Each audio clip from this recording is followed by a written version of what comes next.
दोस्तों, जैसे हम लोगों ने अभी वैन हिले की बात कर ली है, अभी हम लोग जीन पियाजे की बात करते हैं। सबसे पहले हम लोग जीन पियाजे का गणित शिक्षा में क्या महत्व है, उनका क्या योगदान रहा, उसकी हम लोग बात करेंगे। और तो जीन पियाजे ने सीडीपी में बहुत कुछ बोला है और ईवीएस हर सब्जेक्ट में, लेकिन अभी मैं सिर्फ गणित के हिसाब का बता रही हूँ। जीन पियाजे स्विट्जरलैंड से आए थे और इन्होंने संज्ञानात्मक विकास की बात करी है, समझ का विकास की बात करी। इन्हें फादर ऑफ चाइल्ड साइकोलॉजी भी बोलते हैं और इनको कंस्ट्रक्टिविस्ट भी बोलते हैं, संरचनावादी कहते हैं। सबसे पहले हम लोग इनके नियम में आते हैं तो इनकी जो गणित शिक्षा में संज्ञानात्मक विकास इनका क्या कैसे रहा, इतना तो आप जान ही गए कि ये स्विट्जरलैंड से थे और इन्होंने संज्ञानात्मक विकास की बात करी है, कॉग्निटिव माइंड समझ का विकास की बात करी है। और इन्होंने वर्बल वर्बल मतलब मौखिक टीचिंग जो होती है उसको इन्होंने क्रॉस किया, ये इसके अगेंस्ट थे। इन्होंने कहा है कि बच्चा करके सीखता है, ना कि आप उसे मौखिक कुछ करवाते हैं। वो उन्होंने, अगर कभी भी क्वेश्चन आ जाए कि वर्बल या फिर मौखिक टीचिंग के अगेंस्ट कौन थे, तो जीन पियाजे ही अगेंस्ट थे। अभी हम बात करते हैं कि इन्होंने 4 चरण दिए और 4 तत्व भी दिए। अगर चरण पूछे या अवस्था पूछे, चरण और अवस्था एक ही चीज है। जिन्होंने 4 दिए थे और तत्व भी 4 हैं। तो पहले सबसे पहले हम लोग चरण या अवस्था की बात करते हैं तो 4 चरण हैं इनके, SPCF। S mean sensory motor stage, P मतलब प्री ऑपरेशनल स्टेज, तीसरा है कॉन्क्रीट ऑपरेशनल स्टेज, चौथा है फॉर्मल ऑपरेशनल स्टेज।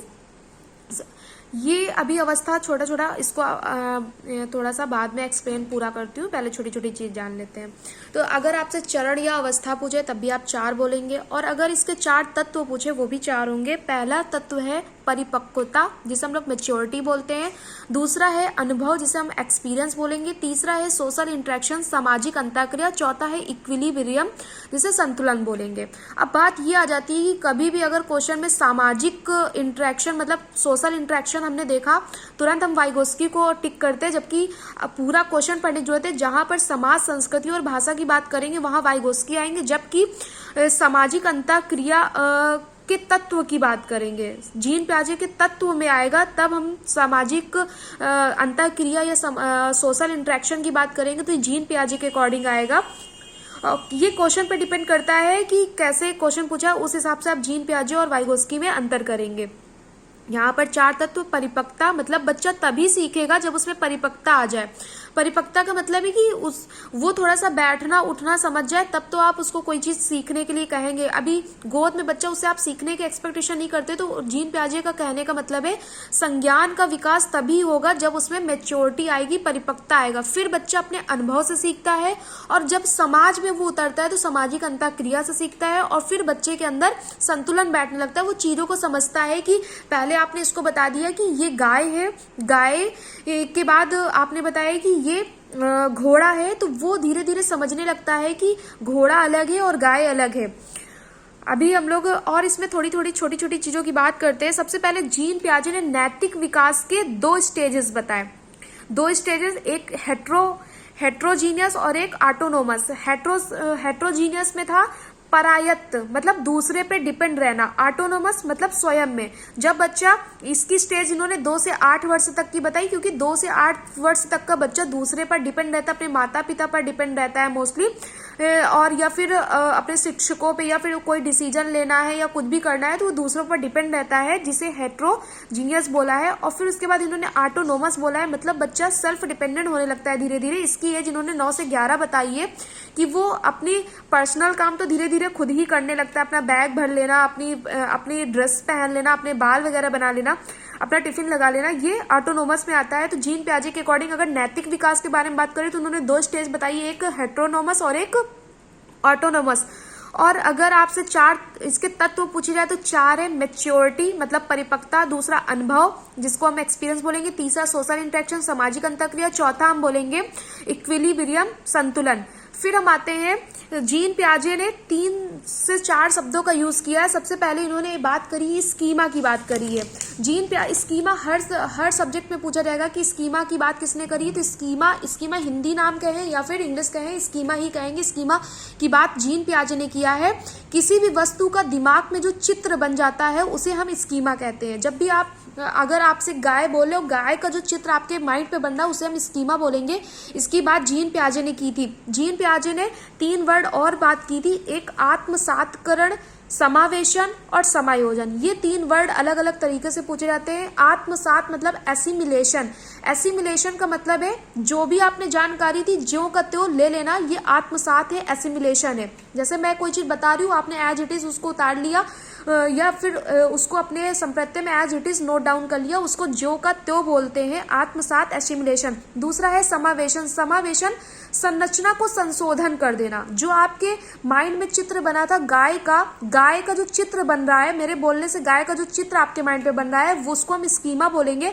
और फिर मैंने बता दिया एक घोड़ा दिख गया और मैंने बच्चे को ये बताया कि ये घोड़ा है, तो बच्चे ने पहले बच्चा ये देखता था कि जिसके 4 पैर है उसको गाय गाय बोल रहा है, लेकिन अभी आपने कहा नहीं ये गाय नहीं है ये घोड़ा है, तो बच्चे ने क्या किया, उसके अंदर एक असंतुलन आया और फिर उसने अपने माइंड पे जो कॉन्सेप्ट बने था उसको उसने संशोधित कर लिया कि नहीं हर 4 पैर वाला गाय नहीं होता है, तो उसमें ये घोड़ा है। तो जो समावेशन होगा संरचना, अगर लाइन में ये लिख के आ जाए संशोधन, संशोधन मतलब समावेशन, सा से समावेशन, शा और संशोधन, ये आप याद। समायोजन किसे कहेंगे, समायोजन अकोमोडेशन, पुराने ज्ञान में परिवर्तन। ये दोनों एक ही जैसी लगती है, माइनर डिफरेंस है। अगर आ जाए पुराने ज्ञान में परिवर्तन तब आप कहेंगे समायोजन, और समावेशन जब संशोधन आ जाए। इन 2 वर्डों का फर्क है और ये हैं अलग अलग चीजें, लगती एक जैसी हैं।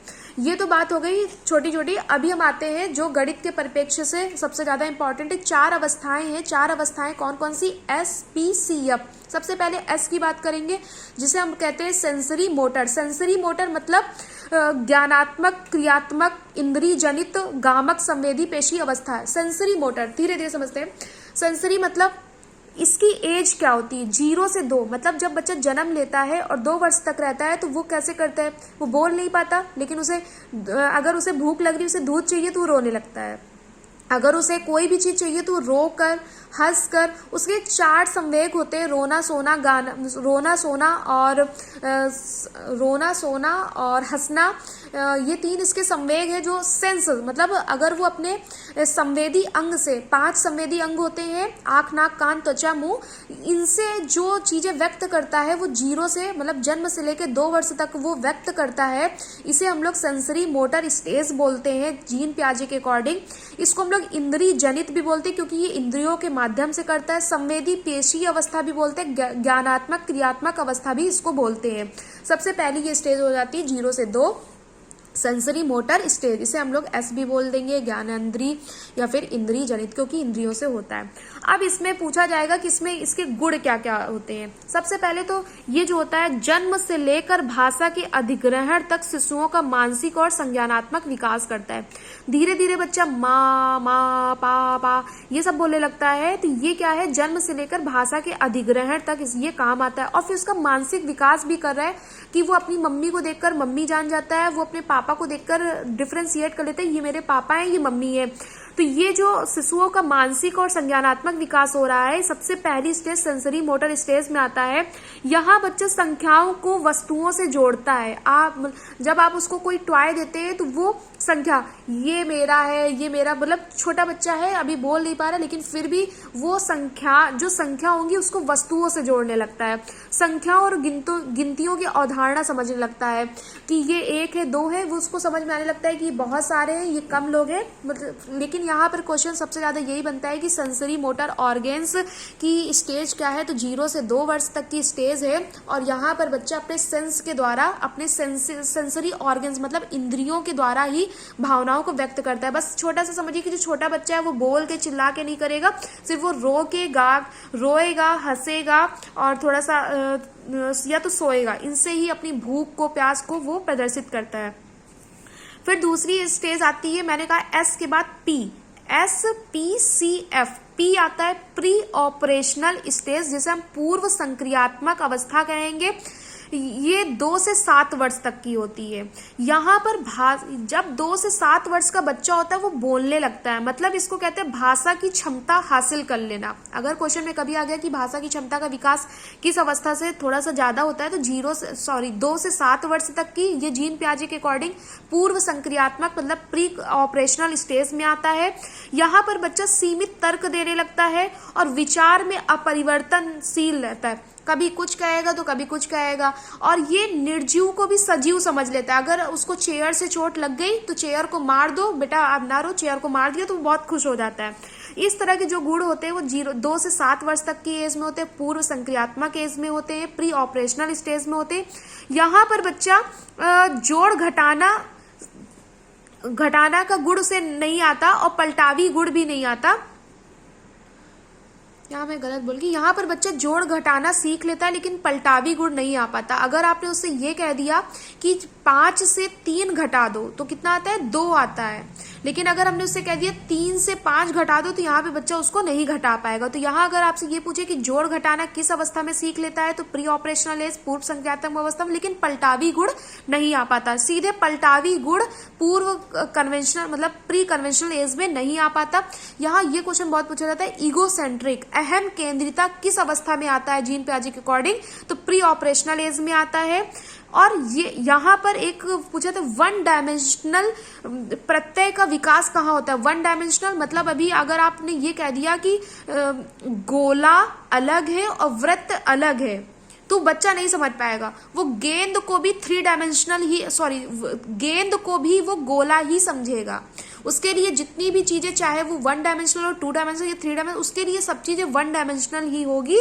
तो यहाँ पर 1 डायमेंशनल का जो धारणा होती है वो प्री कन्वेंशनल एज में ही आती है। अहम केंद्रिता की ये विचार में अपरिवर्तन से वो बिल्कुल स्टेबल नहीं होता, कभी ये चाहिए कभी वो चाहिए। कभी अगर मम्मी को देख लिया पानी पी रहे तो उसे पानी चाहिए, अगर किसी को खाना खाते तो खाना भी चाहिए, अगर कोई बिंदी लगा रहा है उसको बिंदी भी चाहिए, पापा सेविंग कर रहे तो उसे सेविंग करना है। तो उसके जो वो अपरिवर्तनशील रहता है, ईगोसेंट्रिक रहता है, सीमित तर्क देता है, भाषा की क्षमता का विकास होता है, जोड़ घटाना कर लेता है लेकिन पलटावी गुण नहीं आता।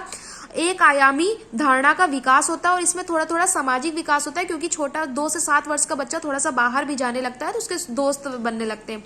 फिर तीसरी एज आती है कन्वेंशनल एज, जिसे हम लोग मूर्त कहते हैं। यहाँ पर बच्चा मूर्त अवस्था कहेंगे या ठोस अवस्था कहेंगे। यहाँ पर क्या होता है कि कॉन्क्रीट मतलब यहाँ पर भाषा का विकास बहुत मतलब एक तरह से ये एज जो होती है 7 से 11 वर्ष की होती है। 7 से 11 वर्ष का बच्चा काफी बड़ा हो जाता है और इसमें भाषा का विकास अच्छे तरीके से हो जाता है। यहाँ पर ये सोचने लगता है कि मेरा भी अस्तित्व है। अगर उससे मतलब कोई चीज ना पूछो, नहीं ये मेरा मेरी चीज है, मेरी मतलब मेरा भी यहाँ पर कुछ अस्तित्व है, ऐसी उसके अंदर धारणा। यहाँ पलटावी गुण आ जाता है। अगर अभी आपने ऊपर बताया कि 5 से 3 घटाया, घटा लेगा, 3 से 5 घटाया नहीं पाएगा, पलटावी गुण नहीं आया था। लेकिन यहाँ मूर्त संक्रियात्मक में क्या है कि पलटावी गुण आ जाएगा, 3 से 5 वो घटा लेगा। यहाँ पर वो उल्टे क्रम में भी लगा लेगा। अगर अभी आप ऊपर लिखा रहे 1 से 100 तक की गिनती लिखो, वो सीधे सीधे लिख जाएगा, लेकिन अभी 100 से उल्टा लिखा हो नहीं लिख पाता। यहाँ पर वो उल्टे क्रम में लगाना स्टार्ट कर देगा, उल्टी गिनती लिख लेगा। रिवर्सिबिलिटी आने लगती है, रिवर्सिबिलिटी पलटावी गुण आने लगेगा। संरक्षण आने लगता है। कंजर्वेशन करने का मतलब है अगर आपने बच्चे को एक नोट दिया तो वो नोट नहीं लेता था। ऊपर पूर्व संक्रियात्मक एज में बच्चा जो 2 से 7 वर्ष तक की अवस्था थी, वहां पर बच्चे को अगर आप नोट देते हैं वो नोट नहीं लेता और सिक्के ले लेता है, क्योंकि उसे लगता है कि 20 रुपए का नोट एक है और जबकि 20 सिक्के बहुत ज्यादा है तो वो ज्यादा वाली चीज को लेता है। इसका मतलब वहां पर कंजर्वेशन नहीं आया था। लेकिन मूर्त में जो आपकी अब आएगी 7 से 11 कन्वेंशनल एज, मूर्त ठोस संक्रियात्मक एज जो आएगी, यहाँ पर बच्चा कंजर्वेशन करने लगता है। उसे पता चल जाता है कि 20 सिक्के का क्या दाम है और 20 की नोट का क्या दाम है, ये वो बच्चा समझ लेता है। यहाँ पर वो लंबाई चौड़ाई ऊंचाई भी जान लेता है। कहने का मतलब है कि आपने एक बॉटल ली और बॉटल में मिल्क भर दिया तो वो अभी बड़ा सा दिख रहा है और एक कटोरे में रख दिया तो उसे छोटा दिख रहा है, तो यहाँ ये जान जाएगा कि मुझे कौन वाला लेना है। जबकि प्री कन्वेंशनल एज में वो नहीं समझ पाता, वो देखेगा जो लंबा है मैं वही लूंगा और जो छोटा है उसको वो नहीं लेता है। यहाँ पर वो जान जाएगा कि इतनी कटोरी में जो चीज रखी हो या फिर बॉटल में रखी, दोनों इक्वल है, ये रिवर्सिबिलिटी वाला या कंजर्वेशन का गुण यहाँ मूर्त संक्रियात्मक एज में आ जाता है। मूर्त मतलब उसके माइंड पे अगर आप अभी गाय का चित्र नहीं भी दिखा रहे तब भी वो जान जाएगा, उसके माइंड पे संप्रत्यय बन जाएगा। 100 का नोट की बात करेंगे तो उसके माइंड पे 100 के नोट का कॉन्सेप्ट बन जाएगा। फिर आती है चौथी स्टेज जिसे हम 11 से 15 वर्ष की एज बोलते हैं। ये आती है औपचारिक, जिसे हम फॉर्मल ऑपरेशनल एज बोलते हैं, अमूर्त बोलते हैं। पहले यहाँ पर मूर्त आता है फिर अमूर्त आता है, क्योंकि आपको बताया भी गया एनसीएफ में मूर्त से अमूर्त की ओर जाना है। तो 11 से 15 वर्ष की एज यहाँ पर कहीं कहीं पर यहाँ पर 11 से ऊपर भी बोल दिया गया है, 15 एग्जैक्ट नहीं बोली गई है, अलग अलग बुक्स में अलग अलग दिया है। यहाँ पर अमूर्त विचार आने लगते हैं, अमूर्त विचार आने लगते हैं, तर्क करने लगता है, तर्क कौशल विकसित हो जाता है। लेकिन सबसे ज्यादा आपकी यहाँ से 2 तरीके से क्वेश्चन बनते हैं, एक आता है pre conventional age, pre operational age, और दूसरा आता है कॉन्क्रीट ऑपरेशनल एज, मतलब 2 से 7 वर्ष की जो एज होती है जिसे हम पूर्व संक्रियात्मक अवस्था कहते हैं। पूर्व संक्रियात्मक अवस्था में ईगो से ये पूछा जाएगा, जीन पियाजे के अनुसार अहम केंद्रिता ईगो सेंट्रिक का गुण किस अवस्था में होता है? तो पूर्व संक्रियात्मक अवस्था में होता है, जो 2 से 7 वर्ष तक की होती है। एक आयामी धारणा किस स्टेज में होती है? तो प्री ऑपरेशनल मतलब पूर्व संक्रियात्मक अवस्था में होती है। सामाजिक विकास कहाँ से स्टार्ट हो जाता है? भाषाई क्षमता का विकास कहाँ से स्टार्ट हो? 2 से 7 पूर्व संक्रियात्मक अवस्था। जैसे ही हम नेक्स्ट स्टेज में आते हैं 7 से 11 की अवस्था, जिसे हम मूर्त संक्रियात्मक एज कहते हैं, कॉन्क्रीट ऑपरेशनल स्टेज कहते हैं। यहाँ पर रिवर्सिबिलिटी आने लगती है, पलटावी गुण आने लगता है, कंजर्वेशन आने लगता है, लंबाई चौड़ाई ऊंचाई में वो अंतर कर पाता है, पलटावी गुण आ जाता है, उल्टे क्रम में आ जाता है, उल्टे क्रम को लगाने लगता है और ये कहने लगता है मेरा भी अस्तित्व है। इस तरह के जो गुण होंगे इसमें आते हैं। इस तरह हमारा जीन पियाजे गणित के अकॉर्डिंग खत्म होता है। Thank you.